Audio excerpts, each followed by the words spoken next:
Oh, what a good question. I think you're going to have a couple of things. I think first, your first challenge is going to be organizational awareness of this. Like people have a very specific way about how they expect people teams to run. And I don't mean, sorry, I mean companies, like the people outside the people team. And those expectations will be significantly disrupted by this methodology. And not always not in negative ways necessarily. They'll be disrupted in positive ways too. Hopefully, they're like, wow, the people team's like producing a lot of stuff now, and they've been really communicative with me, and I feel like I'm really involved in the decision making processes, which is that's good stuff.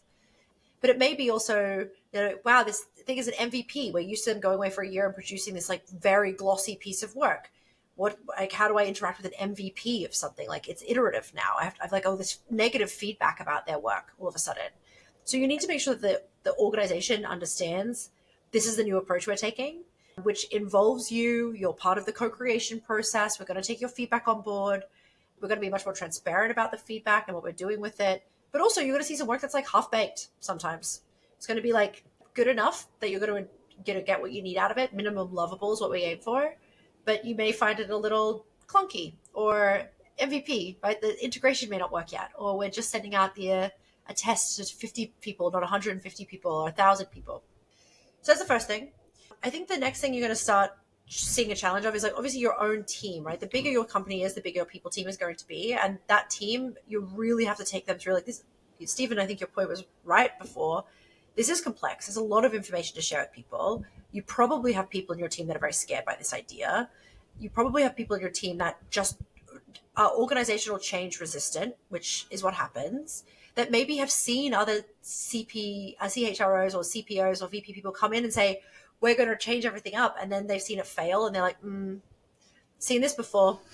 So yeah, like I think there's a whole section in my book about how to work through organizational resistance and organizational change. And there's obviously like a trillion incredible books about managing organizational change, but that's going to be a huge part of it within your people team. And then the last thing is it's literally just the practical skills, right? Like you're asking people to work on skills and like figure out a skills matrix of a lot bigger surface area than if you've got a team of 15 people. You're going to have to put people into squads cross-functionally that maybe have never worked together in new ways, and you're going to have to figure out like how does this all work. You might need help doing that. It might be a good thing to get someone to come in and help facilitate that like redesign of the work in your squads. And then just things like user research. You're going to have to get maybe a member of your user research team to train your people team on what that actually means and how it works. Things like data analysis, like AI has taken us a million miles away further into the future on doing AI and data analysis now. But that there's still a lot of things that you're going to have to really like teach your team that maybe they've never really had to do independently before. And then with the pressure of organizational change and the pressure of the entire company looking at you launching MVPs, that's a lot of stuff you need to make sure that you're giving a lot of grace for, giving more time than you've planned for projects, like giving people room to make mistakes and have to try things again. But hopefully what you start seeing is like this kind of gradual move towards a place where people are really feeling like this is actually aim for wins, quick wins. And I have to imagine that a thoughtful, intentional, larger organization would understand, would have some organizational awareness about themselves to know like, oh yeah, we can't just go from A to Z here. Like maybe we pilot this, in a pocket of HR, and because Yeah. and we see how it goes, and we take those learnings and we expand and Yeah. expand and expand. Is that a reasonable way of doing it? Completely. I actually think it's a really, really good way to do it is setting up your one squad with like innovators that you have like I call it like a positive halo. People that when they're on board with something, everyone else around them becomes on board with something. Like they're the Oh people my that like God. walk into a Everyone else is like, I want to be a part of a squad. yeah, what's that? How do I get in on that?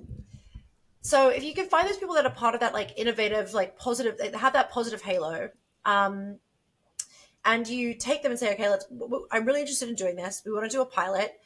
We've got two really interesting problem statements. Which one gets you fired up? I want to put you guys together for 3 months to focus on this problem statement with these resources, and this is what my roles in it's going to be. Let's see how we go, right? Let's see what we learn. Like that is the most product thing you can do is start with an iterative test and get the feedback and see how it goes and roll it out.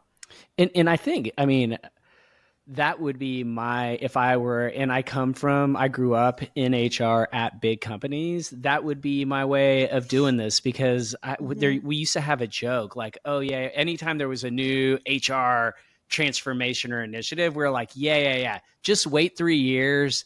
Nothing will have really changed. And we'll move on to the next branded transformation that we have to go through.